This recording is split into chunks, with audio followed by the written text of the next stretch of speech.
So ఇంకొకటి sir, ఇప్పుడు చంద్రబాబు నాయుడు గారికి పవన్ కళ్యాణ్ గారికి రీసెంట్గా మొన్నటి వరకు కూడా ఈ అంశం చాలా వైరల్ అయింది. కొంత డిస్టర్బెన్స్ వచ్చింది, ఇద్దరు కూడా విడిపోయే అవకాశం ఉంది అని చెప్పేసి కూడా చాలా వార్తలు వచ్చాయి. అదే అంటే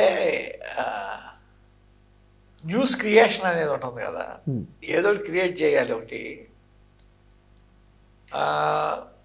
వైసీపీ సోషల్ మీడియా నుంచి కూడా వచ్చింది ఇది బాగా. ఎందుకంటే డిబేట్లు పెట్టారు దీని మీద. కారణం ఏంటి? కారణం వాళ్ళ దగ్గర నుంచి జనం జారిపోకుండా, నాయకులు జారిపోకుండా ఆపాలి అంటే అవతల పార్టీలో లోకలోకలు బయలుదేరి అనేది చీలికలు వచ్చాయని చూపించడం కోసం. ఇప్పుడు మొన్నే ఎవరో ఎందుకు ఆళ్ళ నాని జాయిన్ అయ్యాడు వెస్ట్ గోదావరి, టీడీపీలో జాయిన్ అయ్యాడు కదా.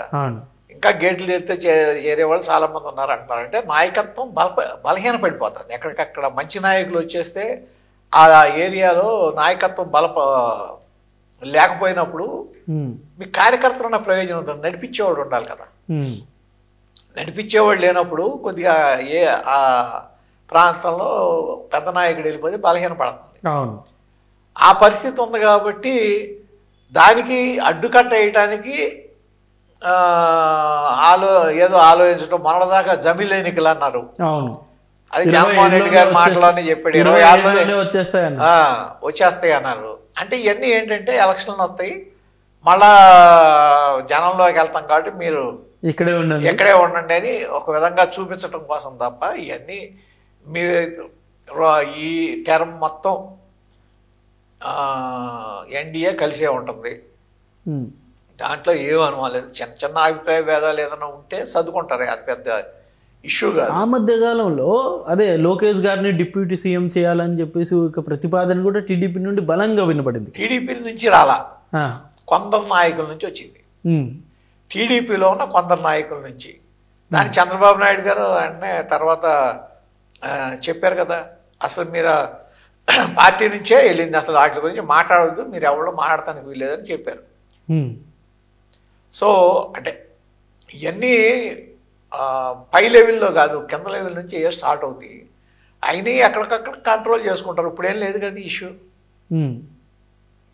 సో యాక్టివ్గా ఉన్న పవన్ కళ్యాణ్ గారిని ఇప్పుడు సైలెంట్ చేశారు అని కూడా అనుకుంటారు. ఎవరు సైలెంట్ చేస్తారు? పవన్ కళ్యాణ్ గారిని ఎవరు సైలెంట్ చేస్తారు చెప్పండి? ఆయన జనసేన పార్టీ అధ్యక్షుడు, అవునా? డిప్యూటీ సీఎం, ఎన్డీఏలో ఒక ముఖ్యమైన వ్యక్తి. ఎవరు సైలెంట్ చేస్తారు ఆయన్ని? మీరు చెప్పండి, ఎవరు సైలెంట్ చేస్తారు చెప్పండి? సైలెంట్ చేస్తే సైలెంట్ అయిపోయారా? ఎందుకు అవుతాడు? ఆయనకు మొన్నటిదాకా ఏదో ఆరోగ్యం బాధ, అదే వాళ్ళ నుంచి ఏది ఆరోగ్యం కొద్దిగా ఇబ్బందిగా ఉందనేది వచ్చింది కదా. ఇప్పుడు గతంలో మనం చూసాం, కాకినాడకి వెళ్ళారు, అక్కడ సీజ్ ది సిప్ అని చెప్పారు.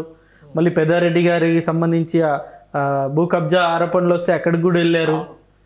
పెద్దారెడ్డి గారి ఆయన చేసిన స్కాముల మీద ఆయన ఎంక్వైరీ వేశారు. ఇవన్నీ కూడా బాగా యాక్టివ్గా చేశారు. బట్ ఎప్పుడైతే ఈ లోకేష్ గారు డిప్యూటీ సీఎం న్యూస్ బయటకు వచ్చిందో అప్పటి నుండి సైలెంట్ అయిపోయారు. అదేం కాదండి, మీకు అదే అంటున్నాను, న్యూస్ క్రియేషన్ ఇదంతా. మీకు ఆయన ఆ టైంలో బ్యాక్ పెయిన్ ఏదో స్పాండిలైటిస్ ఏదో ప్రాబ్లం అది తెలిసిందే కదా. అది ఉన్నప్పుడు బాగా ఇబ్బంది పెడుతుంది. దాని మీద రెస్ట్ తీసుకోమంటారు. అది రెస్ట్ తీసుకున్నాను అనేది, రెస్ట్లో ఉన్నామనేది చెప్పాడు కదా ఆయన ఒకటి. తర్వాత ఈ దేవాలయాల సందర్శన ఏదో సుబ్రహ్మణ్య స్వామి ఆలయాల సందర్శన మొక్కు ఉంది, మొక్కు తీర్చుకున్నా అన్నారు. తర్వాత వచ్చారు కదా మరి. అంటే ప్రతిరోజు అపోజిషన్ ఏది మాడితే దాన్ని రియాక్ట్ అవ్వాలి, ఆయన అవ్వక్కర్లేదుగా. అంటే ఇప్పుడు జగన్ గారు బట్టలు ఉడిదీసి నిలబెడతా అన్నా కూడా పవన్ కళ్యాణ్ గారు అసలు రియాక్ట్ అవ్వట్లేదు ఏంటి అన్నది ఇక్కడ క్వశ్చన్. బట్టలు ఉడదీసి నిలబెడతాం అనే అంత అధమ స్థాయి రాజకీయం మనకెందుకని మాట్లాడకుండా ఉంటాడు. అంతే అంటారా? అంతే. అసలు అది బట్టలు ఒప్పదీయటం ఏంటండి? నాకు అర్థం కాదు. బట్టలు ఒప్పదీసి నిలబెడతాం ఏంటి? అసలు ఏంటి ఆ భాష ఏంటి? ఏం నేర్పుతున్నారు మీరు జనాలకి? ఏం మాట్లాడమని నేర్పుతున్నారు? ఇట్లా నేర్పే కదా ఎమ్మెల్యేలతో మాట్లాడించి అసెంబ్లీలో ఓసీతో మాట్లాడించి వాళ్ళ తీవ్రంగా నష్టపోయింది, అందుకే కదా. ఇంకా అదే బాటలో ఉంటే ఉన్న నాయకులు కూడా బయటికి పోతారు. మార్చుకోవాలండి, సంస్కారం ఉండాలా మనిషికి. పోలీసులు బట్టలు తెస్తారు మీరు. సో అందుకనే పవన్ కళ్యాణ్ గారు రియాక్ట్ అవ్వలేదు అంటారు. అంటే కొంచెం సీరియస్ అంశం కదా సార్ ఇది. అది అసలు సీరియస్ అంశమే కాదండి. అదేదో జనాలను ఆకట్టుకోవడం కోసం, కార్యకర్తలను ఆకట్టుకోవడం కోసం, కాసేపు జిందాబాద్ కొట్టించుకోవడం కోసం చెప్పిన మాట, కానీ అదేం జరిగేది లేదు, పెట్టేది లేదు, అయ్యే అవకాశం కూడా లేదు. దాని గురించి ఊరికే మాట్లాడుకుంటూ కూడా అనవసరం. ఇప్పుడు ఇంకొకటి అంటే ఇంకా డెప్త్గా పాలిటిక్స్లో మాట్లాడుకుంటే, అంటే ఇప్పుడు బీజేపీ ఇటు జనసేన చాప కింద నీరులాగా ఆంధ్రాలో విస్తరిస్తోంది. ఇటు టీడీపీ పార్టీ ఏమో పెద్దగా ఫోకస్ చేయట్లేదు పొలిటికల్గా. వాళ్ళు అధికారంలో ఉన్నారు, చంద్రబాబు నాయుడు గారికి చాలా హెడేక్స్ ఉన్నాయి కాబట్టి, అమరావతి, పోలవరం ఇలా అనేక అంశాలు ఆయన ముందు ఉన్నాయి కాబట్టి. మరి ఈ విస్తరణ అనేది ఎక్కువగా అయితే ఈ టీడీపీ పార్టీకి నష్టం కాదా? ఇప్పుడు ఏ పార్టీ అయినా, ఏ రాజకీయ పార్టీ అయినా, చిన్నదైనా పెద్దదైనా, వాళ్ళ పార్టీ పెరగాలని కోరుకుంటారుగా. పక్క పార్టీ పెరగాలని, మిత్రపక్షం పెరగాలని కోరుకోరు కదా. కోరుకోరు. అవును. అయితే సహజంగా ఆ విధంగా ఉంటుంది, పెంచుకుంటానికి చూస్తారు, తప్పు లేదు దాంట్లో.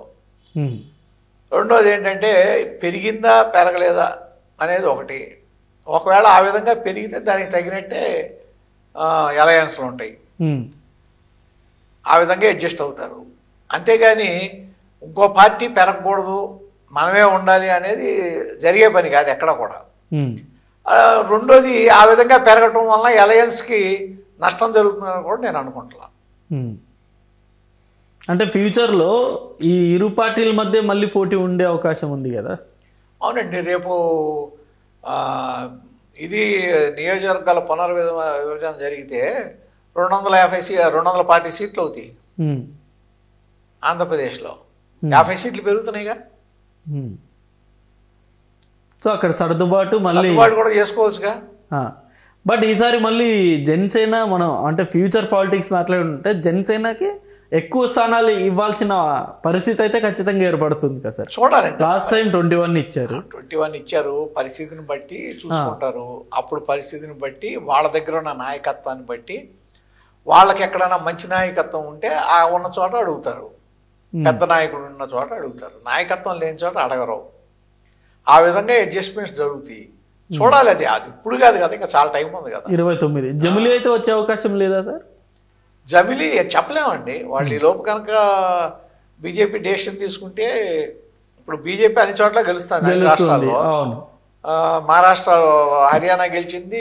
పోవాల్సిన హర్యానా, పోవాల్సిన మహారాష్ట్ర గెలిచారు. ఢిల్లీ గెలిచారు. పోతుంది అనుకున్నారు, ఢిల్లీ గెలిచారు. ఇవన్నీ జరిగిన తర్వాత రేపు 27 ఎండింగ్లో ఎలక్షన్ పెడితే మళ్ళీ ఇంకొక టర్మ్ కంటిన్యూ అవ్వచ్చు. కాంగ్రెస్ బలహీనపడి ఉంది, అపోజిషన్ కూడా యూనిటీ లేదు. ఇప్పుడు అపోజిషన్ యూనిటీ లేదు కదా, వాళ్ళే కొట్టుకుంటున్నారు కదా. ఇప్పుడు ఆపు ఇండియాలో ఉన్న పార్టీలే కొట్టుకున్నాయి, ఆ గ్రూప్ లో ఉన్నాయి. ఒకళ్ళ మీద ఒకళ్ళు దుమ్మెత్తి పోసుకున్నారు. ఈ టైంలో మనం పెడితే సక్సెస్ అవుతాం అనుకుంటే పెట్టేస్తారు. ఏముంది, 27 ఎండింగ్లోనో 28 బిగినింగ్లోనో పెడతారు. సో వచ్చే అవకాశం అయితే ఉంది, రావచ్చు, చెప్పలేం.